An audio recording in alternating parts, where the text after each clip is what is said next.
बातें मैं सुन रहा हूँ जब से बीजेपी हारी है 1.5 साल से, और 1.5 साल के अंदर जो उपचुनाव हुए वो हम लोगों ने जीते, राज्यसभा के चुनाव होंगे वो हम जीतेंगे। अब उनका और तो कुछ काम कर नहीं रहे हैं विपक्ष में, और आपस में कितने गुट भाजपा में हैं मेरे हाथ में गिन नहीं सकता। जब मैं अध्यक्ष बनकर आया था 2014 में, तब से लगातार हमें से कोई न कोई साथी पूछता रहता है, और बड़ी कामयाबी से हम लोगों ने हर उपचुनाव जीता, विधानसभा का आम चुनाव जीता, और ये चुनाव भी हम जीतेंगे। तो बीजेपी के साथी कुछ बोले ये कोई आश्चर्यजनक बात नहीं है, लेकिन अगर आईना उठा के देखेंगे तो उस दल में कितने गुट बने हुए हैं उसकी कोई गिनती नहीं है। हम उन सारे हवालाबाजों, ये विश्वास करिए अशोक गहलोत जी की चक्की जब पीसती है तो बड़े अच्छे से पीसती है।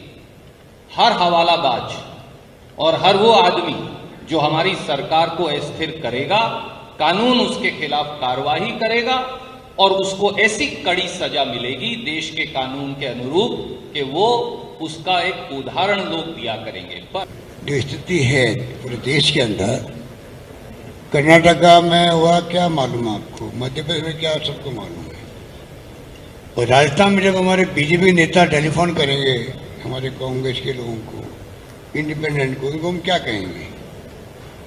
ये जो रिपोर्ट दर्ज करवाई है महेश जोशी जी ने, इसीलिए करवाई है जिससे कि जांच हो सके उसकी। और तो और आपको एक जानकारी और देना चाहूँगा, उसके अलावा एसओजी के अंदर भी रिपोर्ट दर्ज करवा दी गई है,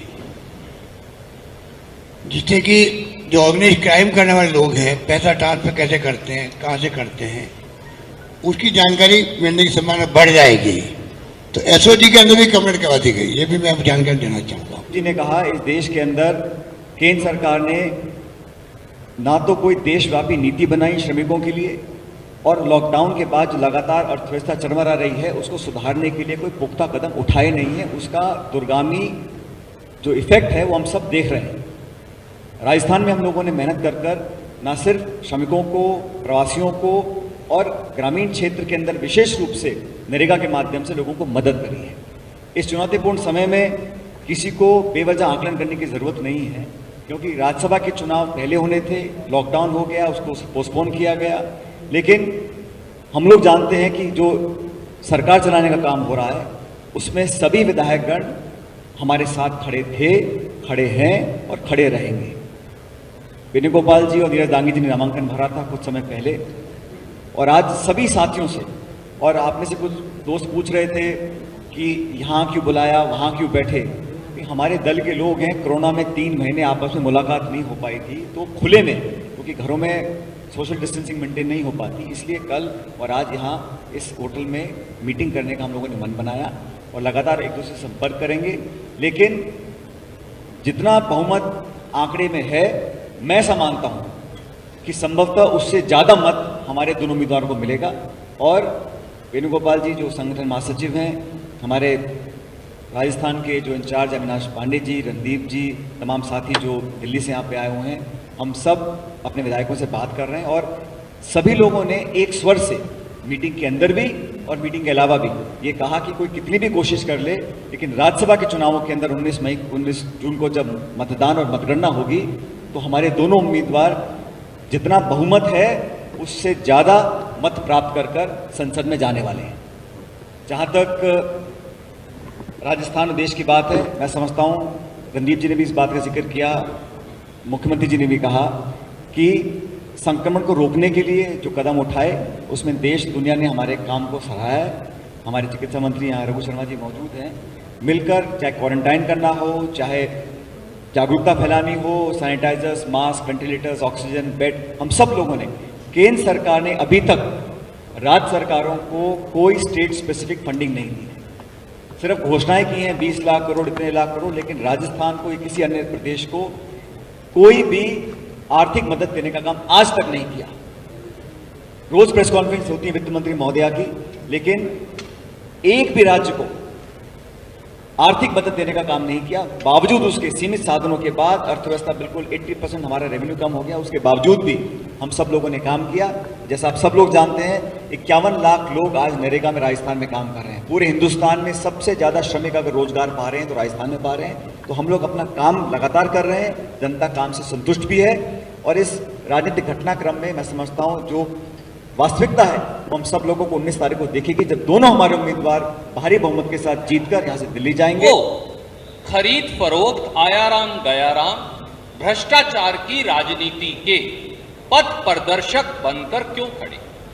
इसका जवाब जेपी नड्डा साहब और अमित शाह जी, जो इस बात के अपने आप को बहुत बड़े सेनापति मानते हैं, और खुद माननीय प्रधानमंत्री जी राजस्थान की वीर बहादुर जनता को और देश की जनता को अवश्य दे दें। ये बहुत ही जो स्थिति है पूरे देश के अंदर, कर्नाटका में हुआ क्या मालूम आपको, मध्य प्रदेश में क्या सबको मालूम है। और राजस्थान में जब हमारे बीजेपी नेता टेलीफोन करेंगे हमारे कांग्रेस के लोगों को, इंडिपेंडेंट को, उनको हम क्या कहेंगे? किस प्रकार डेमोक्रेसी की हत्या हो रही देश के अंदर, नरेंद्र मोदी जी हो या अमित शाह जी हो, पूरा देश जानता है। दो लोग फैसले कर रहे हैं पूरे देश के अंदर, जो डेमोक्रेसी में अच्छी परंपरा नहीं है।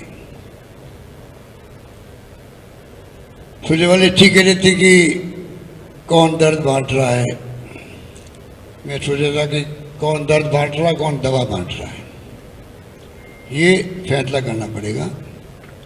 उनको चिंता ही नहीं कोरोना की, इसीलिए कोरोना की शुरुआत हो चुकी थी। राहुल गांधी ने 12 फरवरी को आगाह कर दिया था, उसके बावजूद भी सरकार बदली गई मध्य प्रदेश के अंदर। उसके पहले तमाशा कर चुके थे कर्नाटका के अंदर। जो षड्यंत्र करते हैं उनको बहुत टाइम लगाना पड़ता है, योजना बनानी पड़ती है, उसके अंदर लगे रहेंगे तो वो कोरोना का मुकाबला कैसे करते हैं? लगे रहे कैसे सरकार टॉपल करने में पूरी ताकत झोंक दो, पूरी ताकत झोंकी गई।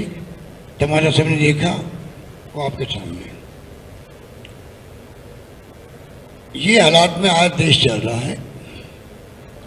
कांग्रेस पार्टी का अपना इतिहास शानदार, कुर्बानी का, त्याग का, बलिदान का।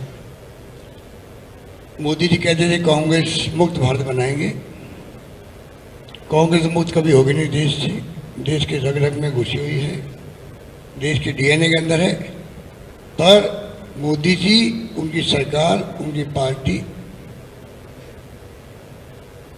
वो नेताबूत कभी हो जाए तो आश्चर्य नहीं करना चाहिए, क्योंकि जनता देख चुकी है उनके कारनामों को, उनकी हरकतों को, उनकी सोच को, किस प्रकार से वो फासिस्टी सोच के साथ में चल रहे हैं, किस प्रकार से डेमोक्रेसी में उनका विश्वास नहीं, खाली चेहरा पहना हुआ उनके। ये तमाम बातें उनके सबके देश के सामने आ चुकी है। जाति के नाम पर, धर्म के नाम पर कब तक लड़ाओगे आप लोगों को? और मुझे आश्चर्य होता, अभी तो कोरोना है, जीवन बचाने का सवाल है, और जीवन बचाने के अंदर सभी धर्म, सभी जाति, सभी वर्ग, हिंदू, मुस्लिम, सिख, ईसाई, और तो और, या मैं कहना चाहूँगा तमाम बड़ी पार्टी, कोई पार्टी हो, उन सबके लोगों के, उनके सदस्यों के जीवन बचाने की बात है। जब जीवन पे खतरा हो और उस वक्त भी अगर सब मानव एक नहीं हो, सभी पॉलिटिकल पार्टियों के लोग, सभी धर्मों के लोग, सभी वर्गों के लोग, तो आप बताइए इस कोविड-19 का मुकाबला कैसे कर पाओगे? ये क्या ये सोच प्रधानमंत्री मोदी जी के दिमाग नहीं आती है? क्या ये सोच अमित शाह जी के दिमाग नहीं आती है? जब हमारी कांग्रेस प्रेसिडेंट सोनिया गांधी लिख चुकी थी प्रधानमंत्री जी को, हम आपके साथ खड़े हैं, विपक्षी पार्टी आपके साथ है। इसका माने है हम सब मिलके, चाहे पक्ष हो विपक्ष हो, कोई धर्म हो, कोई जाति हो, कोई वर्ग हो, सब मिलके कोरोना का मुकाबला करेंगे। जीवन बचाने का सवाल है। ये सब आप लोग मास्क लगाए बैठे हुए, क्यों लगाए बैठे हो? क्या हो रहा है देश के, दुनिया के अंदर? पूरी दुनिया में चैलेंज आ गया हमारे सामने, उस वक्त भी तोड़फोड़ करना है उनकी फितरत के अंदर है। तोड़ दी सरकार को मध्य प्रदेश के अंदर, षड्यंत्र कर, राजस्थान के अंदर षड्यंत्र कर रहे हैं, इसलिए जनता के सामने बेनकाब हो चुके हैं।